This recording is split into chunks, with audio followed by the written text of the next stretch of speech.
Now that we're talking about using multiple coordinate frames, we want to have an easy way to convert points in space from one coordinate frame to another, and that's why we're going to start talking about homogeneous transformations.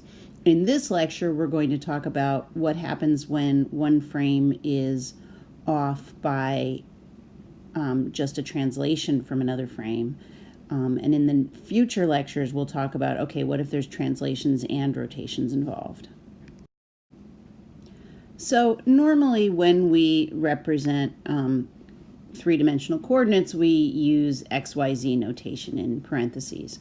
But what we're going to do now is, instead of representing a point as an x-coordinate, a y-coordinate, and a z-coordinate inside of the parentheses, we're actually going to use a vector. And it's going to be a vector with 4 rows, and this last row is going to be considered the weighting factor. So if we have x, y, z here, we're going to have x, y, z, and 1 here. And you can just divide by the weighting factor to get the actual point. So in this case, since the weight is 1, we just have x, y, z. If we have 2x, 2y, 2z, and a 2 here, that's exactly the same point. It's just the weighting factor is 2. And similarly, 257x, 257y, 257z, with a 257 down here, we end up with just x, y, z again. So each of these vectors represents exactly the same point. Often when we want to save space, we will transpose the vector, right? So this is exactly the same vector again because we have the t for transpose. Now, as we started to talk about earlier, we may have multiple different coordinate frames in our work. So, for example, in this case, we have a camera that has its own origin and coordinate frame that seems to be centered maybe at the focus of the image, and we have a robot arm that has a few different coordinate frames on it, right? We have what looks like world coordinates maybe because it has a W on there. We have a coordinate system for the joint of the robot arm, and maybe we have another coordinate frame for the gripper of that robot arm. And often we will want to do things like find the location of this widget here in world coordinates based on its location in camera coordinates. So maybe we want to know in this coordinate frame here where the widget is, and we have information about it based on camera coordinates. Or maybe we want to pick up the widget, so we want to know the location of the widget in gripper coordinates, and we actually want to keep track of the location of the widget in gripper coordinates as that gripper moves. So we're going to start with a very simple example. Suppose we have 2 coordinate frames. We have the world coordinate frame in which x points out of the screen, y is to the right, and z is up. And we have the robot coordinate frame, which has the same orientations of the x, y, and z axes, but it's moved over along, let's see, the world y-axis by 3 units. And what I want to do is to convert each of these points that I have here from world coordinates into robot coordinates. So let's start with the first one. Let's see, this first point here is 0, 0, 0, 1 in world coordinates, and we're trying to find out what is its equivalent location in robot coordinates. So 0, 0, 0, 1 in world coordinates is actually located right here at the origin of the world axis, right? So in robot coordinates, if we just take a look, let's see. The in-out location, the x-axis, is exactly the same, right? So the x-coordinate is going to be the same. It's going to be 0. And similarly, the height, the up-down, the z, is the same, right? Because we haven't moved in either of those coordinate frames. So the z value is going to be 0, and let's use a weight of 1. And so the question is, what is the y-coordinate? And in robot coordinates, the origin is here. So to get to this origin over here, we need to move 3 units in the negative direction along the robot's y-axis. So we can say that this is at 0, 0, 0, 1 in world coordinates, and that's equivalent to 0, negative 3, 0, 1 in robot coordinates. Okay? And now let's try another one. Let's try this one. Let's suppose we have the point 0, 3, 0, 1 in world coordinates. So that's, let's think, let's see. So 0 along the x-axis, 3 along the y-axis, and 0 along the z-axis. So that's actually right there, right? That is, in fact, the origin of robot coordinates. So if we want to know what is that in robot coordinates, we'll put in a 1 there for the weight, and maybe we'll put a little subscript of r there so we know it's in robot coordinates. And that's just at the origin of the robot coordinate frame. So that one was easy. Okay, let's look at our next example down here. We have 5, 10, 15 in world coordinates, and we want to know what's the location of that in robot coordinates. And so let's see, 5, 10, 15. Wow, that's exciting. I guess we would need to draw that using our drawing technique, right? So we need to see x, y is the ground plane, so we need to go kind of 5 out along the x. Oops, it's not drawing for me. 1, 2, 3, 4. Come on, 5 along the x-axis. We'll draw a line there. And we need to go 15, wow, 15 units along the y-axis. So that's going to put us, you know, somewhere over here, right, way out there. And then we would shoot a perpendicular and go up by, did I say that was 15 over? No, it's 10 over along the y-axis, right, and 15 up. So then we would, you know, you can imagine we shoot our perpendicular up like this, right? And of course our units on the y-axis are going to be parallel to the x-axis, so I guess that's 1, right, 2, and we know that 3 is there because our scale is all funny here. Sorry about the scale there, but you get the idea, right? So if we are trying to figure out where this point is in robot coordinates, well, again, the x and the z coordinates are going to be the same. So we have a 5 and a 15, and our weight is still 1. And in y coordinates, well, we move, there we go, we're moving 10 units over along this axis, starting from here. So that's equivalent to 7 units starting from the origin of the robot frame, right? Because I said the distance between them was 3 units. So that means that we can put a 7 in here. And now the question is, do you see a pattern, right? If I'm trying to move from 0, 0, 0, 1, I end up at this point in robot coordinates. I'm sorry, I'm not moving at all, right? I'm switching coordinate frames. So if I am at the location 0, 0, 0 in world coordinates, right, the origin of the world coordinate frame, I'm asking where is that same point in robot coordinates. Or if I'm at the origin of the robot coordinate frame, which happens to be 0, 3, 0 in world coordinates, where is that in robot coordinates, and so on. And if you look at this, you'll hopefully pretty quickly see a pattern, which is that if I have the point ABC1 in world coordinates, that's just equivalent to A and then B minus 3, C1 in robot coordinates. Okay, before you go any further, if you don't remember how to multiply matrices and multiply a matrix with a vector, it's time to look at that before you do anything else, okay?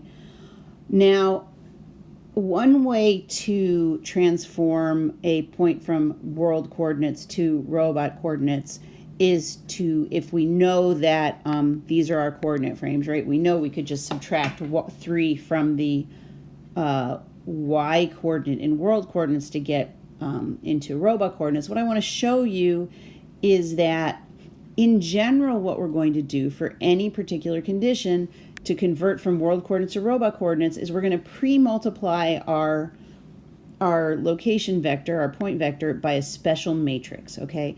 And in this case, this particular matrix, don't worry about how we got it, but this is the matrix that you can pre-multiply every point by, and it will result in the point in robot coordinates. So, for example, if we do this first one, and I'm just going to put a little W there so you remember that that's the location in world coordinates, and we multiply these two together. Let's see, so I'm going to multiply this top row by this guy, and I get 1 times 0, 0, 0, 0, 0.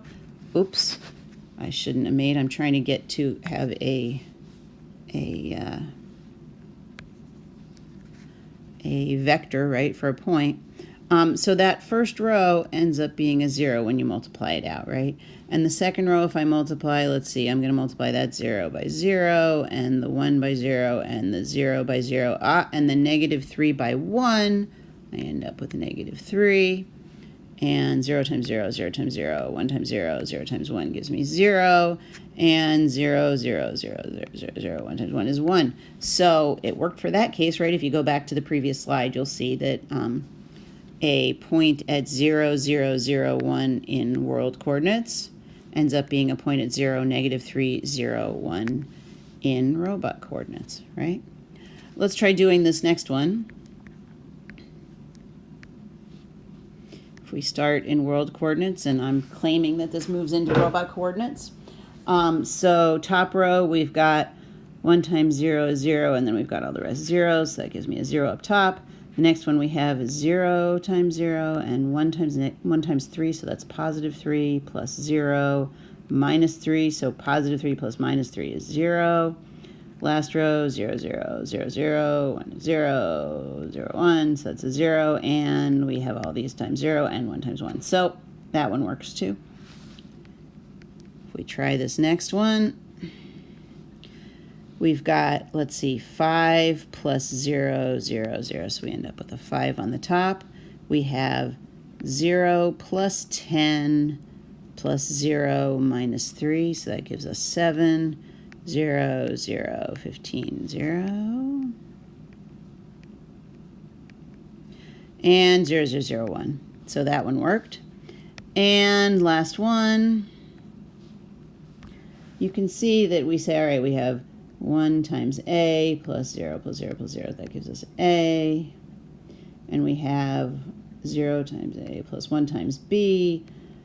0 times minus 3, so that would be B minus 3, and we have 0 plus 0 plus C plus 0. That gives us C, and 0, 0, 0, 1, 1.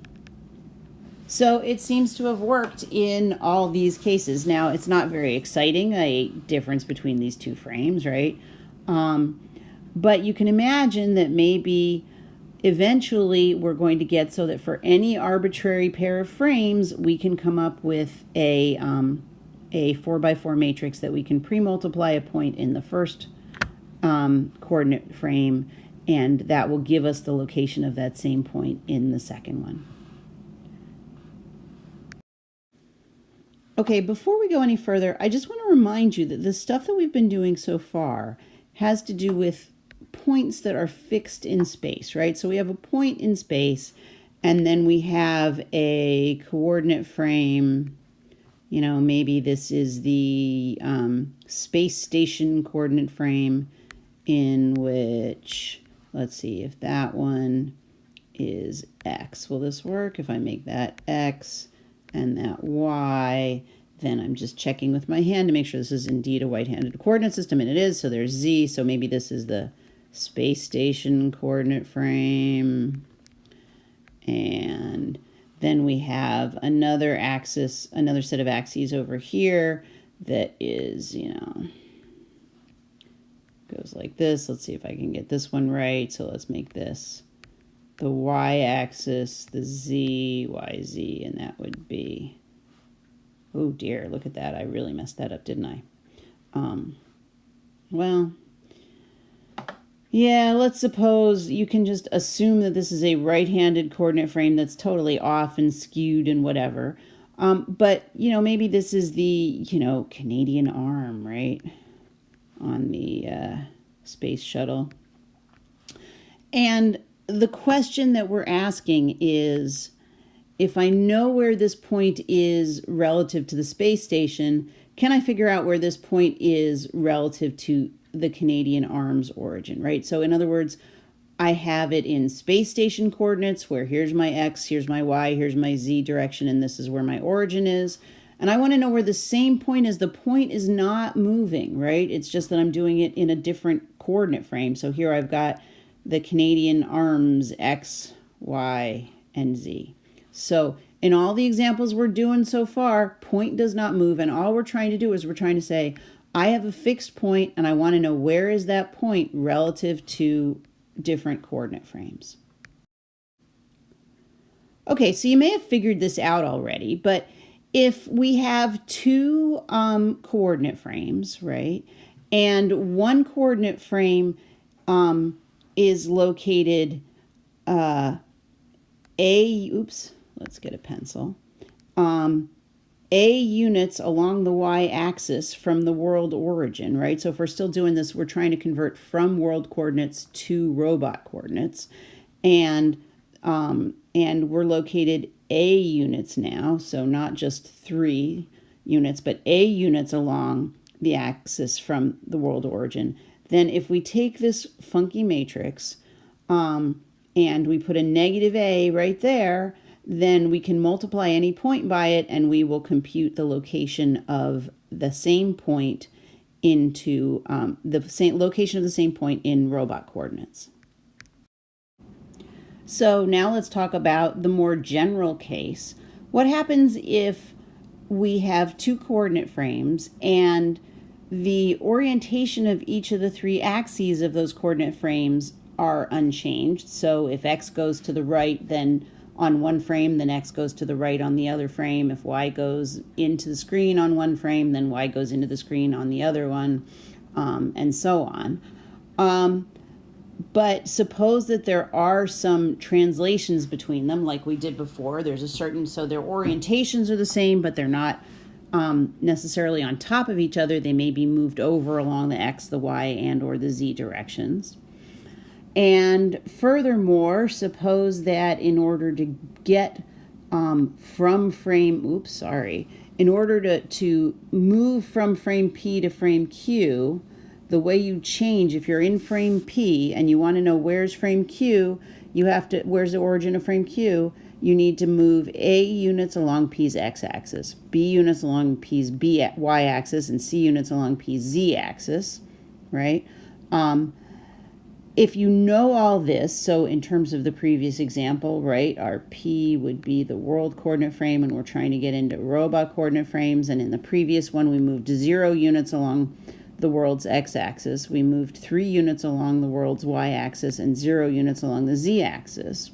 But in the general case, if you move A units, B units, and C units, then in order to take a point that is currently in the P coordinate frame and figure out what's its location in the Q coordinate frame, what you need to do is pre-multiply by this matrix.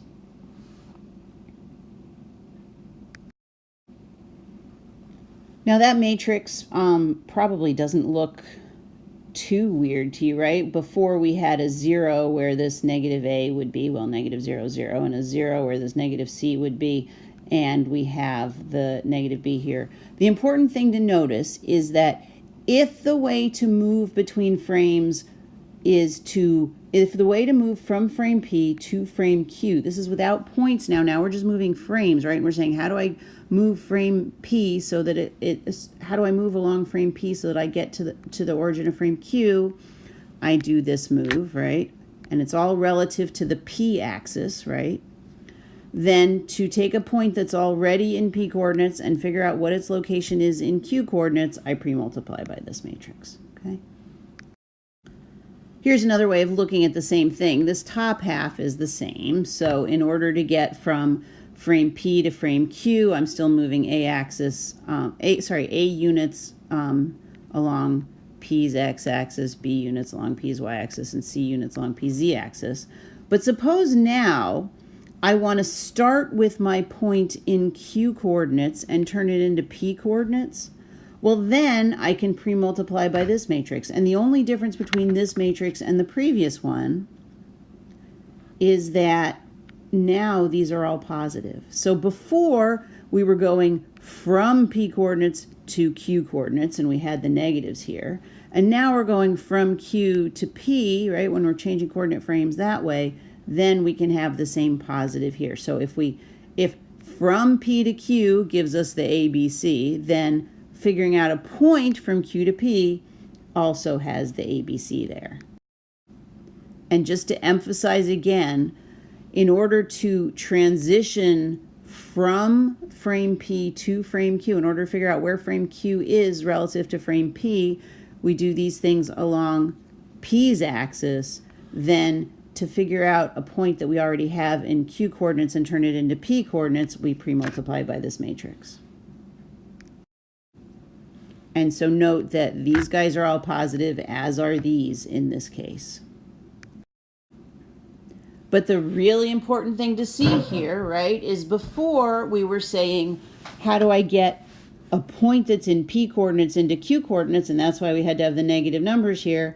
Now that we're taking the point from Q to P, even though we were figuring out how to get from P to Q, we're starting with a point in Q coordinates, ending with a point in P coordinates. Now we can use these positive numbers, or we use actually the same units that we have in there. So if A happens to be negative, then that would be negative, but we're just copying whatever's in here. Now, let's just look at this slide for one more second, because it's telling us two interesting things that are related but different, okay? The top of the slide, come here, give me a pen. This stuff in here, right, is telling me how to move from frame P to frame Q, right? And this is sort of telling me if I have frame P and I want to use my P coordinate frame to sort of align it with frame Q, then here's what I need to do, right? So that's thing one, is how to move coordinate frames, right? It doesn't seem like it might be very useful, but it's the instructions. In order to, if you want to take frame P and turn it into frame Q, just take frame P and first move A units along the x-axis, then B units along the y-axis, then C units along the z-axis, and presto, your P frame will now be aligned with frame Q. Okay? The second thing that we're talking about here, and this is a very different concept, is suppose I have a point, and that point, I happen to know its location in Q coordinates, right? Well, if I know its location in Q coordinates, there's a matrix that I can use to turn its location into P coordinates. Point doesn't move, but we're going from Q to P. So we'll talk about this more in a minute, but what I want you to just take away for a second is, or to think about, is this thing up here, right, where we're trying to get from frame P to frame Q. That's sort of a frame movement, right? That's moving frames. And this one, to transform a point from Q coordinates to P coordinates, well, we're going to use the T here because we're transforming, right? We're transforming the our interpretation of the point. I agree, T doesn't make total sense in here yet, you'll see. But since everyone else in the world uses T, we're going to use T. So this is transforming. This is the transformation that tells you how to take a point in Q coordinates and turn it into P coordinates, whereas this is a frame transformation, right? So we have the F there for frame. We'll talk more about this in a minute. Okay, so let's start with the second thing we looked at, the T, the transformation, and let's talk about the formal notation now, okay? If we have a matrix that converts a point that's originally in J coordinates and it turns it into a point that's in K coordinates, we're going to call that matrix the homogeneous transformation from J coordinates to K coordinates, and we're going to write it like this. We've got a big T with a J subscript and a K superscript. It's kind of like when you do an integral from 0 to n, we read the bottom one first and the second one second. So transformation from J to K. So just to emphasize it, we're going from J to K. Okay, so let's review and make sure you pay close attention to this slide because it's really important that you understand what's going on here. We've talked about two concepts and it's really, really important that you make sure you don't confuse the two. The first thing we talked about is what happens when you have a point that is in a particular frame, say J coordinates, and you want to know where is that same point in K coordinates, right? If you want to have a point in J coordinates and say, where is that same point in K coordinates? Then we talk about the homogeneous transformation from J to K, right? It takes a point from J coordinates and tells you what its location is in K coordinates, okay? The other concept that we have talked about and we haven't shown an abbreviation for yet is suppose that I want to move frame J so that I can line it up with frame K. In other words, how do I transform frame J so that it's frame K, right? How do I do that alignment, right? What do I have to move along what axes? And that we're going to refer to as the frame transformation from J to K. So this is transforming a point, this T transformation, and this F transformation is transforming the frame, right? How do I move the physical frame? In this guy up here, frames stay put, and we have a point that's fixed, and we want to know what's that point's location in the J coordinate frame, and how can I turn that point into how can I find out the location of that point in the K coordinate frame? Down here, we're saying, how did I move from frame J to get to frame K? Different things. One other thing that's really important for me to point out is that this T notation, the transformation from J to K, is a very common notation. Lots of people use it. But this F notation is just for my class. I made it up, or just, I guess, the people who read my paper, right? I made it up to make it easier for you to understand that there are these two different concepts. We're talking about in here, we're talking about where is a point moving between, a point is fixed and we know where it is in the J coordinate frame, we want to know where it is in the K coordinate frame, but the point doesn't move, right? And that's in contrast to we have a frame J and we want to sort of figure out how would I move that frame in order to make it frame K. So yet again, when we're talking about the transformation from J to K, that's I have a point in J coordinates and I want to know what's the location of that point in K coordinates. Now here's the cool thing. In order to compute that transformation, that T matrix, you can actually do it by computing the frame transformation from K to J, because it turns out that the regular transformation from J to K is equal to the frame transformation from K to J. So the frame transformation from K to J, the easiest way to come up with a matrix for the transformation, for the homogeneous transformation from J to K, is to actually first figure out how do I move frame K so that I would align it with frame J. So let's do an example. Suppose that I have these two coordinate frames. I have M coordinates. I don't know, what could M stand for? The moon coordinate frame. Maybe this is the very center of the moon. And then we have C coordinates, which could be the crust of the moon. And what I want you to notice is that the z-axes are parallel, right? The z-axes are both pointing positive up, right? So not only are they parallel, they're actually the same orientation. The x-axes are pointing out of the screen towards us in both cases, and the y-axes in both cases are pointing to the right. So this is aligned, it's just off by translation. How much is it off? Well, look, it looks like along the x direction, which is this in-out direction, to get from the moon coordinates to crust coordinates, we have to go 5 units. And notice that that's 5 units in the negative x direction, right? To get from, let's see, the moon coordinate frame to the crust coordinate frame, we also have to move in the y direction. Looks like along the positive y direction. And you can kind of see I tried to draw it. So here's the y distance is 4 units.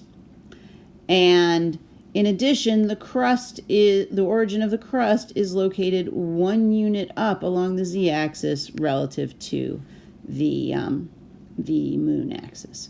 So here's our example. And let's suppose we want to figure out, how do I, given a point in, I don't know, let's suppose I have a point in crust coordinates, and I want to know what's the location of that point in moon coordinates, right? So what I want to do, let's give myself a bit of space here.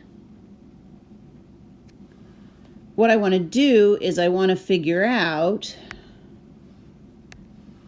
the transformation from crust coordinates to moon coordinates, right? I want to know I have a point in crust coordinates and I want to turn it into a point in moon coordinates. And I've said that the easiest way to figure that out is to figure out the frame transformation from moon coordinates to crust coordinates. Okay, so let's shrink that. So let's figure out the frame transformation from M to C, right? So how do I take the M coordinate frame and align it so that it's aligned with the C coordinate frame? So let's just take a look. Again, in order, if I'm in M coordinates, I need to go -5 units along the x-axis. And I need to go, where's the y-axis? This is my y-axis. I need to go +4 units along the y-axis. And I need to go just up by 1, which is +1 units along the z-axis, right? So that tells me that the frame transformation from M to C, right, is going to actually equal a 4x4 matrix where, let's see, can I draw a little rectangle in here? This top 3x3 part of the matrix is just going to be a unit matrix. So we're going to have 1, 0, 0, 0, 1, 0, 0, 0, 0, oops, 0, 0, 1, in there. Okay. Along the very bottom, we're going to write 0, 0, 0, and we're going to have our weight as 1. And then we're just going to copy that right here. -5, and I'm copying it. I'm not doing any negation. Right? And that is exactly the same as the way we transform a point from C coordinates, crust coordinates, to moon coordinates. So now let's see if this works. All right, let's stuff that up there. So what I want to do is I want to take a point. Remember that I have the transformation from crust coordinates to moon coordinates. So let's take a point in crust coordinates and see what we get. Let's pick a couple of points in crust coordinates, okay? So let's have our first point. Let's pick the origin of the crust coordinate frame because that makes multiplication nice and easy. So the origin is just 0, 0, 0, 1. Sorry, my stylus isn't writing very well. And let's pre-multiply that by our transformation, which is 1, oh dear, 1, 0, 0, negative 5, 0, 1, 0, 4, 0, 0, 1, 1, 0, 0, 0, 1. Not the neatest thing in the world, but let's see what happens when we multiply that. And I'm just going to make a note that this is a point in crust coordinates. So the point 0, 0, 0 in crust coordinates is the origin right there. I didn't do a very nice job of that, but that's the origin of the crust coordinate frame. And when we multiply it out, we get a point that should be in moon coordinates, and we see we get 0, 0, 0, negative 5, and we get 0, 0, 0, 4, and 0, 0, 0, 1, and 1. So this tells me that the point, the origin of the crust coordinate frame is located at negative 5, 4, 1, with our weighting factor of 1 in moon coordinates, which is exactly what we figured out earlier, right? So that's good. This looks promising. Let's see, can we, oh, it gets the dot too, but that's all right. Let's put this over here and ignore the fact that that little dot is still there. Now let's just pick one more point. We're transforming from crust coordinates to moon coordinates. How's about we pick a point, why don't we pick this point like in here, right? What's the location of that? Let's say that in crust coordinates, that point has an x of 0, a y of maybe it's 4 over and 3 up, right? And that's in crust coordinates. You don't need these subscripts, right? I put the subscript in just to help us figure out what's going on here. And we're going to pre-multiply by that same matrix. So we've got 1, 0, 0, negative 5. Ugh, stylus is not beautiful. 0, 1, 0, 4, 0, 0, 1, 1, and 0, 0, 0, 1. And we do the multiplication and we get, let's see, 0, 0, 0, 0, negative 5. And 0 plus 4 plus another 4 is 8. And 0 plus 0 plus 3 plus 1. So that's 3 plus 1 is 4. And 0, 0, 0, 1. So we get negative 5, 8, 4, 1. And now let's just eyeball it. From the origin, oops, that's not very good. From the origin here,